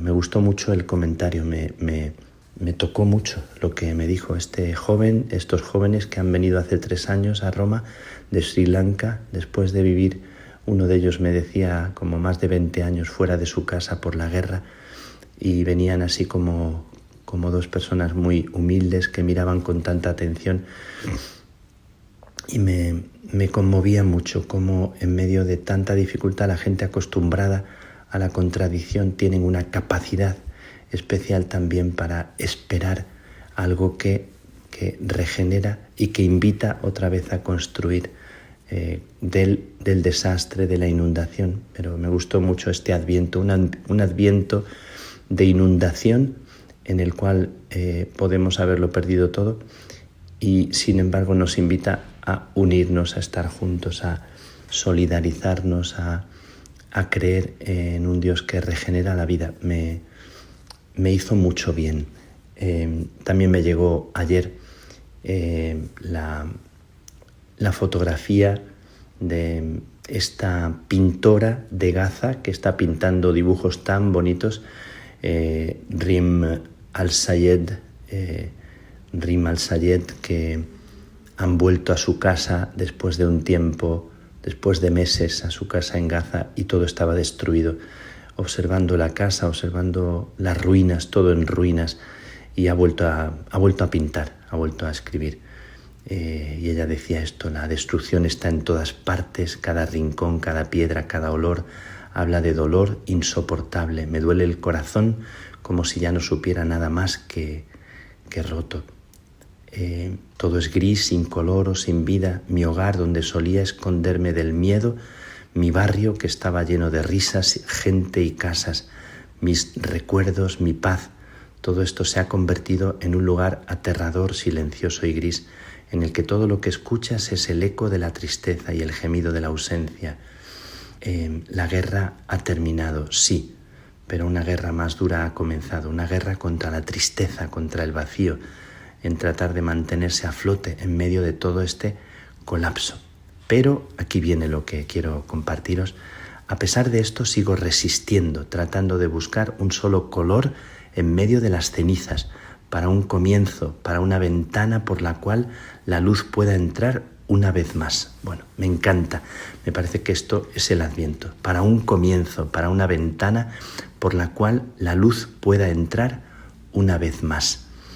Y ahí ella cuelga en el sitio la fotografía de su hija en las ruinas con una señal de victoria. Bueno, me ha conmovido muchísimo esa fotografía.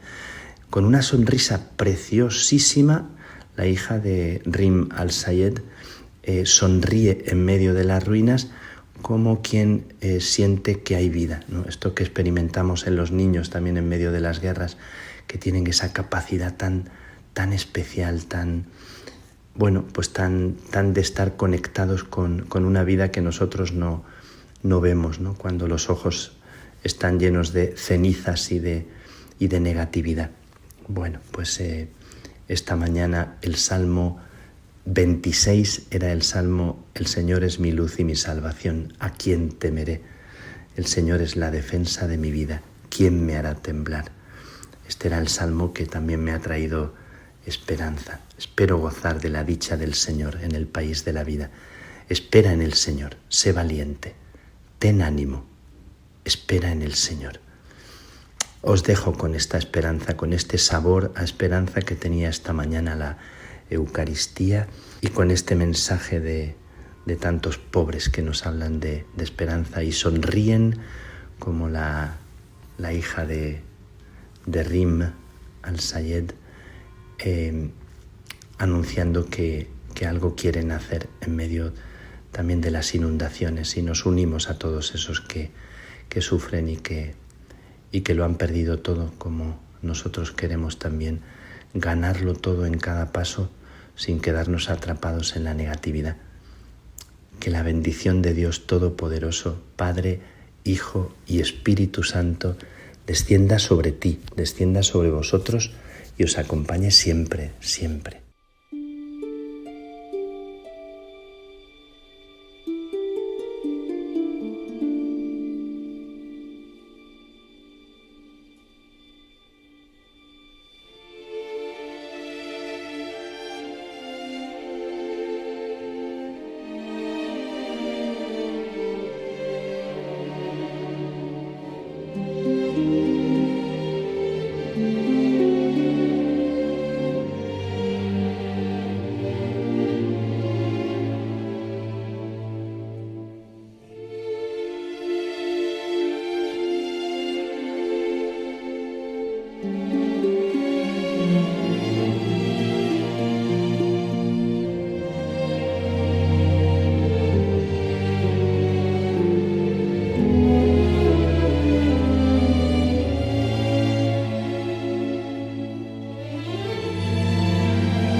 En las lecturas de esta semana aparece la destrucción de Jerusalén, y sobre lo que significa, Cayetana Jairi Johnson nos habla en Jesús en su tierra.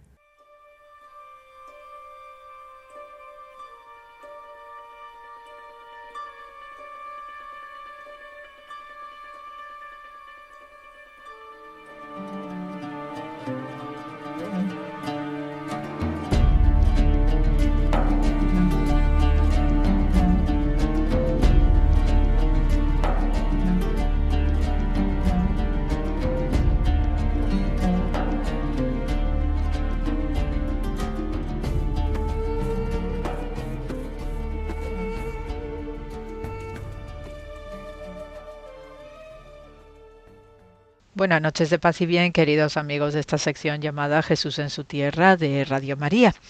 Y bien, ahora que ya estamos en un mes ciertamente navideño, estamos ya con el Adviento y todo lo que representa este mes de luces, de color y también de muchísima esperanza, pues tenemos el Evangelio de Lucas, capítulo 21, donde podemos oír en boca de Jesús que en aquel tiempo dijo Jesús a sus discípulos: cuando veáis a Jerusalén sitiada por ejércitos, sabed que entonces está cerca su destrucción. Entonces los que estén en Judea, que huyan a los montes; los que estén en medio de Jerusalén, que se alejen; los que estén en los campos, que no entren en ella, porque estos son días de venganza, para que se cumpla todo lo que está escrito. Ay de las que estén encinta o criando en aquellos días, porque habrá una gran calamidad en esta tierra y un castigo para el pueblo. Caerán a filo de espada, los llevarán cautivos a todas las naciones, y Jerusalén será pisoteada por gentiles, hasta que alcancen su plenitud los tiempos de los gentiles. Habrá signos en el sol y la luna y las estrellas, y en la tierra angustia de las gentes perplejas por el estruendo del mar y el oleaje, desfalleciendo los hombres por el miedo y la ansiedad ante lo que se le viene encima al mundo, pues las potencias del cielo serán sacudidas. Entonces verán al Hijo del Hombre venir en una nube con gran poder y gloria, y cuando empiece a suceder esto, levantaos, alzad la cabeza, se acerca vuestra liberación. Es un mensaje especialmente duro, por lo que también evoca, ¿no?, acerca de la destrucción del templo de Jerusalén, que ya vivió el pueblo hebreo, pues con el advenimiento del mundo babilónico de Nabucodonosor II, y allá por el 586-587, pues se vivió esta primera experiencia traumática en mayúsculas, con la conquista y luego la posterior destrucción de lo que era el centro espiritual, el templo de Jerusalén, construido por el rey Salomón. Por ello, la destrucción de Jerusalén siempre va a simbolizar un juicio divino, también va a ser, digamos, lo que provoque, ¿no?, lo que lleve adelante la chispa de una catarsis en el sentido de la transformación espiritual de las personas, precisamente porque son lugares emblemáticos, y en general también en nuestro acervo antropológico, pues cuando se destruyen ciudades bellísimas, cuando se destruyen también las instituciones, cuando se destruyen los centros religiosos, pues siempre crea un sobrecogimiento, siempre crea un pesar, una tristeza profunda, e incluso pues en aquellos lugares donde la religión pues es distinta a la nuestra, ¿no?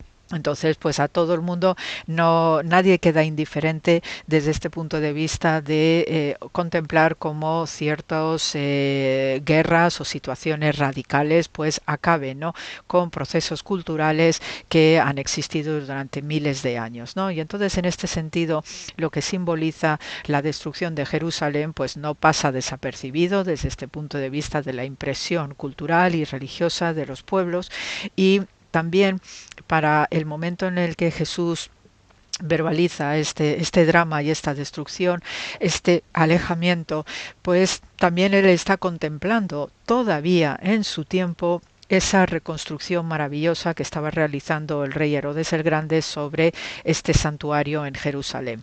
De lo que recibe Herodes el Grande de épocas anteriores, que no solamente procede, ¿no?, de la destrucción de Nabucodonosor II, sino también luego los que vinieron detrás, la vuelta del exilio de Babilonia con Zorobabel, Esdras, Nehemías, etcétera, pues ellos van a ir reconstruyendo, restaurando en lo posible y de una manera discreta todo lo que había quedado, ¿no?, de ese recinto sagrado. Cuando llega la dinastía de los Hasmoneos, como consecuencia de la revuelta macabea en el siglo II antes era cristiana, pues también siguen haciéndose algunos trabajos, pero todo era muy, digamos, pobretón, ¿no?, muy sencillo, y por eso pues Herodes el Grande, como también quería ganarse el favor de los judíos que le repudiaban abiertamente pues dice, vamos a tirar todo, la casa por la ventana, hablando de manera coloquial, y vamos a embellecer esto de manera extraordinaria, cosa que así sucedió. Y de hecho el templo de Jerusalén pues se convirtió, y la ciudad de Jerusalén en sí misma se convirtió en una referencia máxima de primer nivel en ese tiempo, y todo el mundo que venía a Jerusalén ciertamente quedaba maravillada, y todavía nos sigue maravillando a nosotros los arqueólogos cuando vamos descubriendo y vamos exponiendo todos estos aspectos de la Jerusalén de Herodes el Grande, que también es la que conoce Jesús, sus discípulos, su familia y todos los que van a venir acompañándole y más allá. Por ello, pues el hecho de que Jesús pues mire a Jerusalén con esta tristeza y este pesimismo, pues viene también por la imagen que está presenciando en su tiempo histórico real de todavía algunos trabajos que Herodes el Grande estaba, terminando de realizar, más lo que viene después sus sucesores, ¿no? Particularmente Herodes Antipas. Entonces había flecos, había determinadas obras o tareas que no habían quedado rematadas del todo, y por eso pues siempre hay trabajos de mantenimiento, de preservación, y todo este aspecto, digamos, de albañilería y de arquitectura sagrada, pues Jesús lo contempla.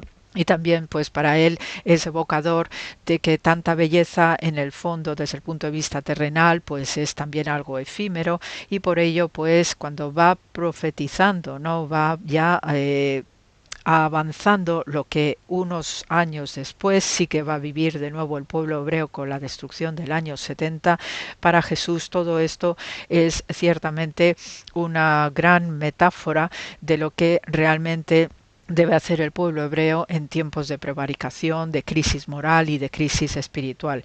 Por eso la destrucción de lugares tan emblemáticos en el aspecto espiritual y religioso como es en este caso Jerusalén, pues siempre el judaísmo se le quedó ahí grabado, y los judíos, ¿no? Y luego todos los que van a venir después, pues se queda grabado como que las destrucciones de sitios tan emblemáticos, y además no deja de ser que es la ciudad de Dios, es la casa de Dios también, pues es consecuencia del pecado. Y esto sí que es una denuncia constante que realiza Jesús de Nazaret, también a través de sus apóstoles y discípulos, que el odio entre los seres humanos pues es lo que trae también tragedia, trae graves consecuencias, trae una desgracia descomunal. Y esto pues también lleva a lo que es el exilio entre hermanos por el odio, y por ello pues es una de las claves, ¿no?, que forma parte de la ética judía después de la destrucción del año 70 del templo de Jerusalén, que lleva a modificar radicalmente pues determinadas actitudes. También se reflejan las enseñanzas de lo que es el judaísmo rabínico,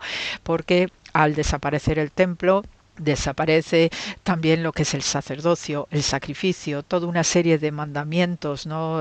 Cerca de unos 400 mandamientos dentro del judaísmo relacionados con el ritual, con lo que es el santuario, desaparecen de golpe, y por eso ahora hay que trasladar el escenario a lo que es el hogar, la sinagoga, de una manera que no es que no se hiciera antes, pero que ahora, al no haber templo, pues hay que cambiar, ¿no?, y modificar el discurso para no perder la fe y no perder la comunidad de creyentes.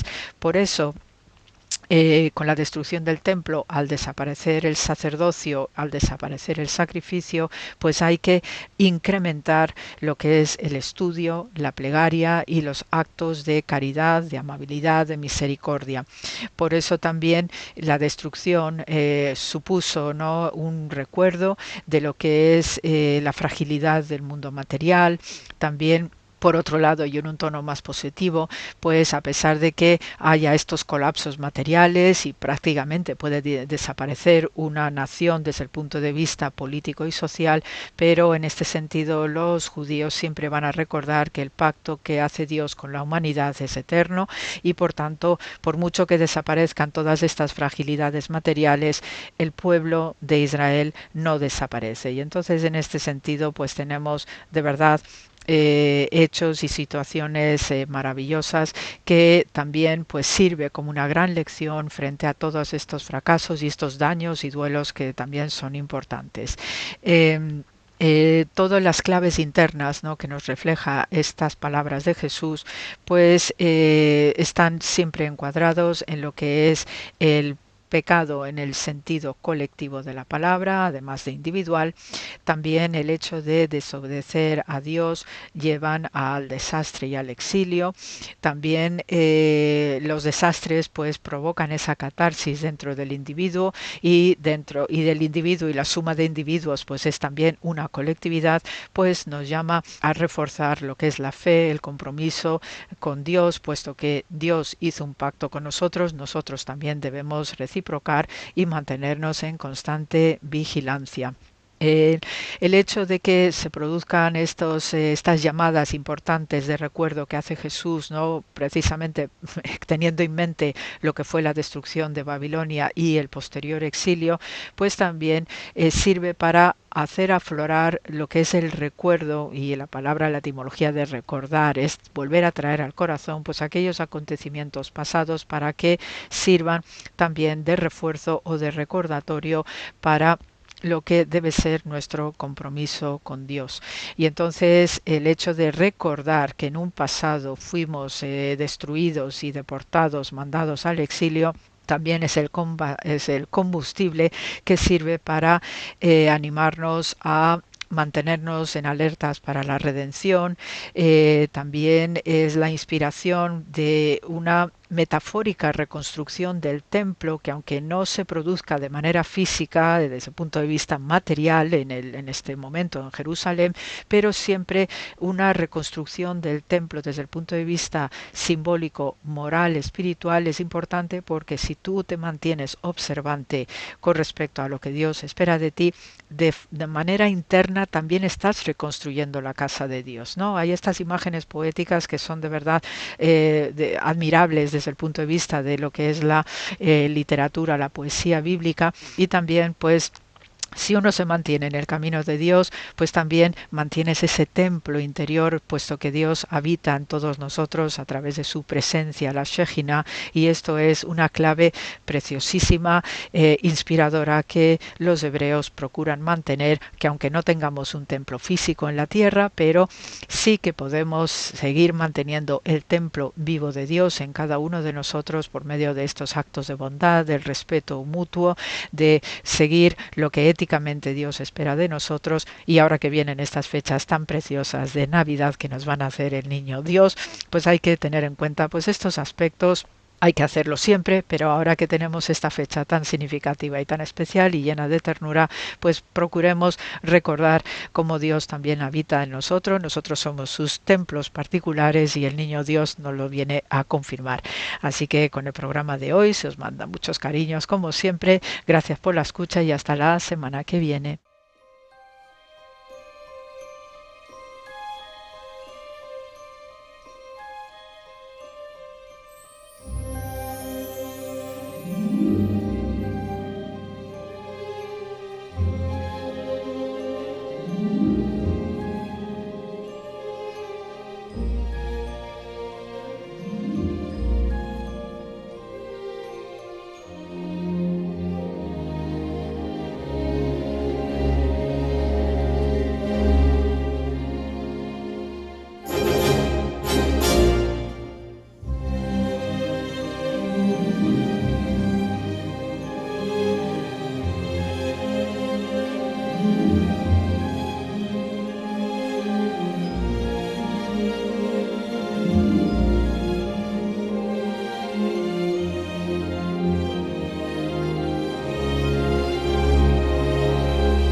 La hermana Carmen Pérez y José Manuel Palomeque nos hablan en Entre tú y yo del Adviento como tiempo de esperanza.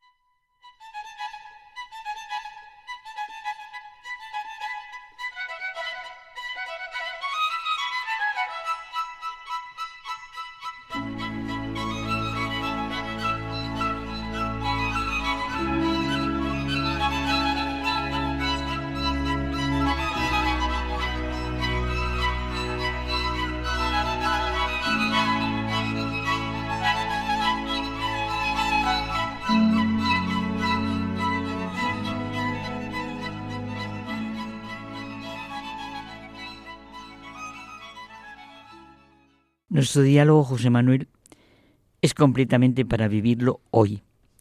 Siempre es tiempo de esperanza. Tiempo de esperanza en la liturgia se refiere al Adviento, es verdad, el periodo de preparación de esas semanas para la Navidad. Tiempo de espera activa y alegre por la venida del Señor, que celebra tanto su nacimiento histórico como su venida futura. Y nos hace sentir que siempre es tiempo de esperanza. Bueno, y siempre es tiempo de esperanza es lo que nos comunica la encíclica de Benedicto XVI, Espe Salvi, en esperanza fuimos salvados, que afirma que la esperanza es el antídoto contra la tristeza y que la vida debe orientarse hacia ella. Es que la esperanza, esto lo hemos comentado tú y yo ya más veces, José Manuel, no es solo una actitud positiva, sino una certeza basada en el amor de Dios que da sentido a la vida, a cada momento, a cada situación y circunstancia, y nos motiva en nuestro diario vivir. Sí, esta esperanza se manifiesta en certeza de que Dios custodia nuestra vida, y el mundo entero, claro. No es una solución humana. Se basa en Dios, que tiene rostro humano y nos ama hasta el extremo a través de Jesucristo.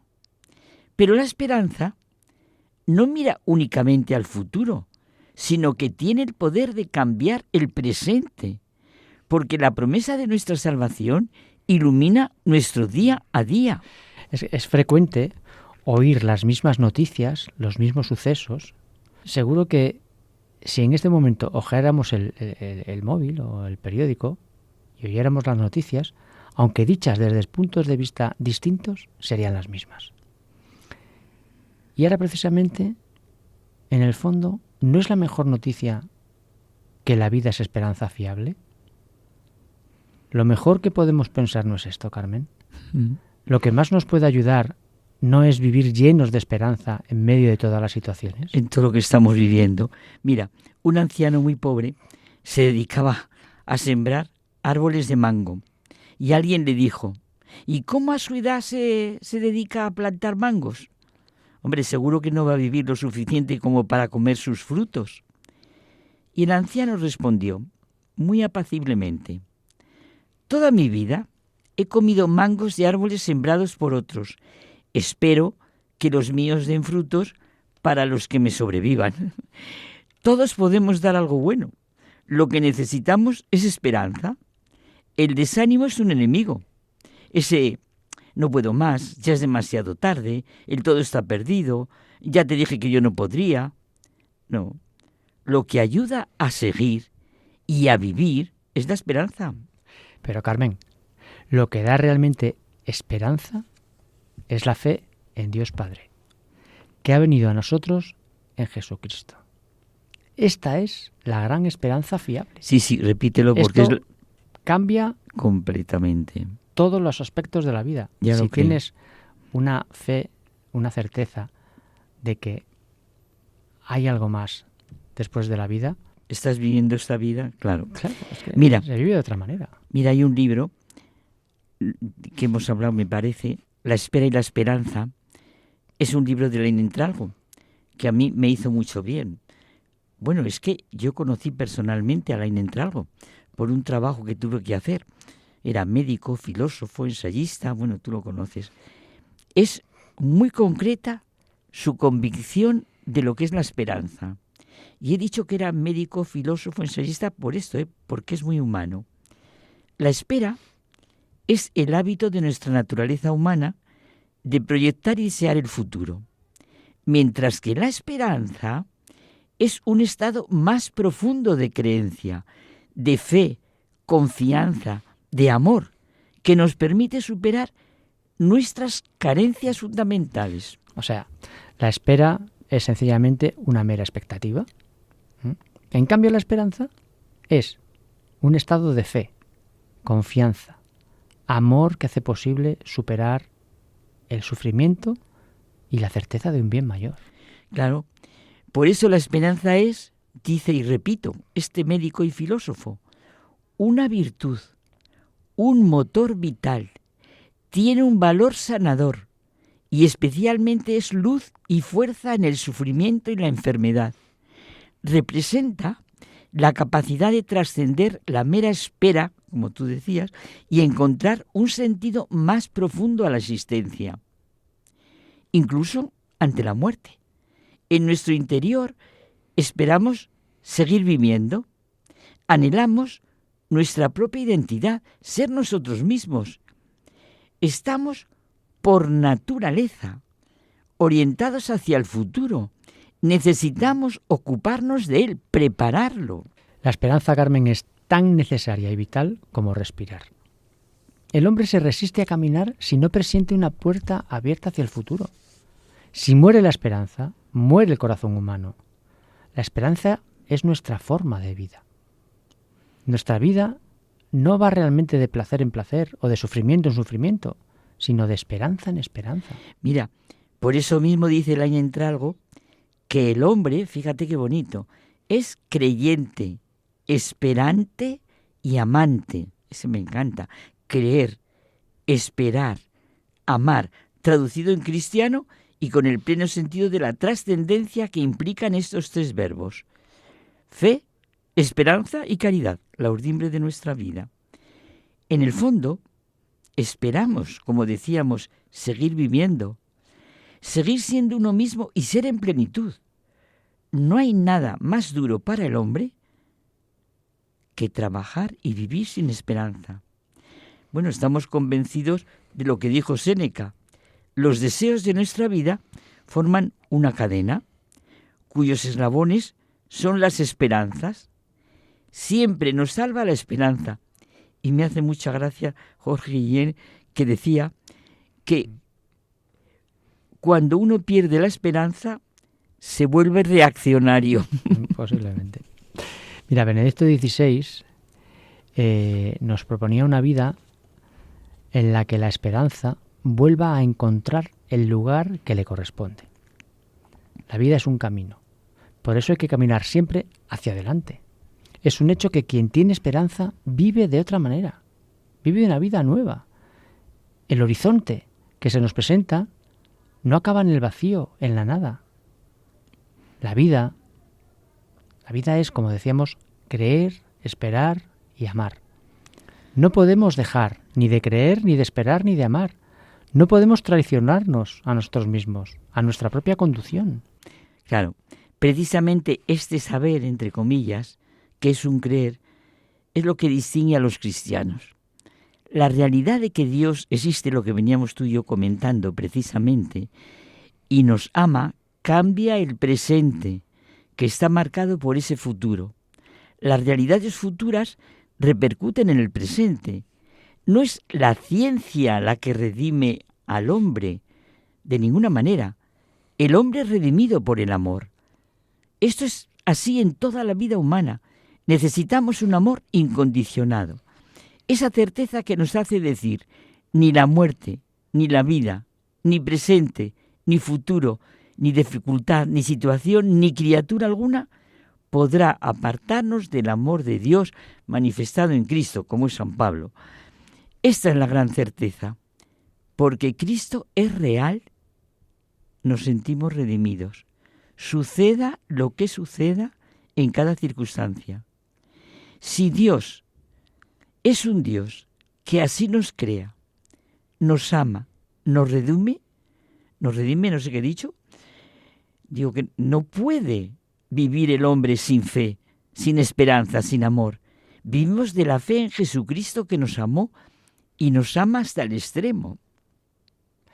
Carmen, es verdad que quien no conoce a Dios, aunque tenga múltiples esperanzas en el fondo, está sin esperanza. Sin la gran esperanza que puede sostener su vida. Esto es así. ¿Cuándo somos mejores? ¿Qué es lo que nos hace felices? Necesitamos tener esperanzas que nos mantengan en el camino. Pero sin la gran esperanza, nada satisface. La esperanza es mirar hacia Cristo, hacia su justicia, su juicio que Él ha preanunciado repetidamente. Este mirar hacia adelante ha dado la importancia que tiene el presente, el aquí y el ahora para el cristianismo. Es imposible que la injusticia de la historia sea la última palabra. Dios es justicia y crea la justicia. Ese es nuestro consuelo y nuestra esperanza. Vivamos convencidos de ello. Es la mejor noticia, como decía. Mira, el Papa León XIV, en esta misma línea, ha definido la esperanza no como optimismo, sino como la fe en la resurrección de Jesús que permite mirar más allá del dolor, incluso en medio de la muerte. Sí, oye, y me ha gustado que insiste en que la esperanza cristiana no es una mera evasión, sino una fuerza que nos impulsa a buscar el reino de Dios y a vivir con virtud y santidad siguiendo las huellas de Cristo, cultivándola, y nos da práctica en la oración y en el servicio a los demás. Quizá los oyentes conozcan ya su carta apostólica, diseñar nuevos mapas de esperanza. Tiene mucha amiga, que trata sobre la educación y la importancia de colocar a la persona en el centro. Y por eso nos habla de la educación como un acto de esperanza y una pasión que se renueva porque manifiesta la promesa que vemos en el futuro de la humanidad. Estupendo ver la educación así.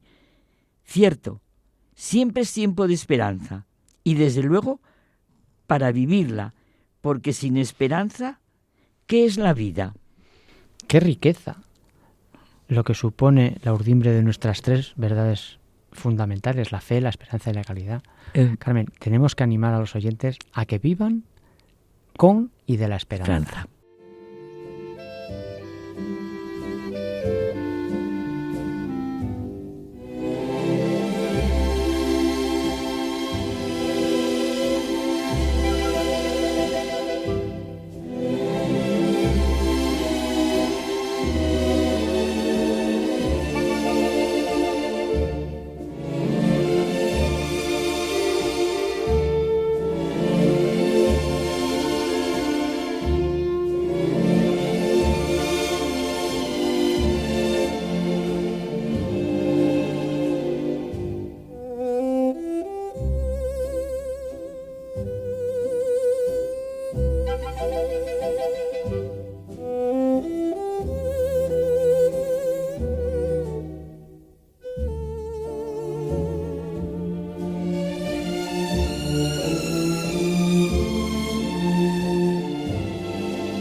Nos despedimos hasta el próximo programa. Que tengáis todos un feliz Adviento. Ya sabéis que podéis descargaros nuestros programas en la página web de Radio María y también escribirnos a una dirección de correo electrónico hay mucha gente buena @radiomaria.es. Gracias por estar ahí.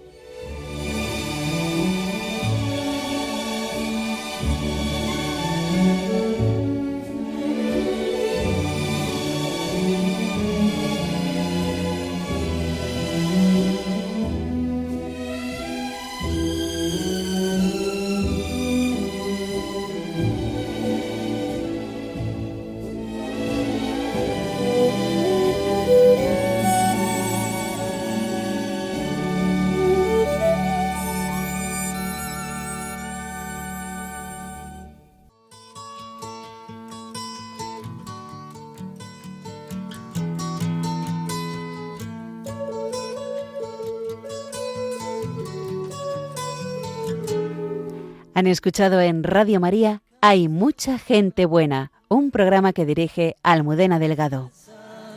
I say it's all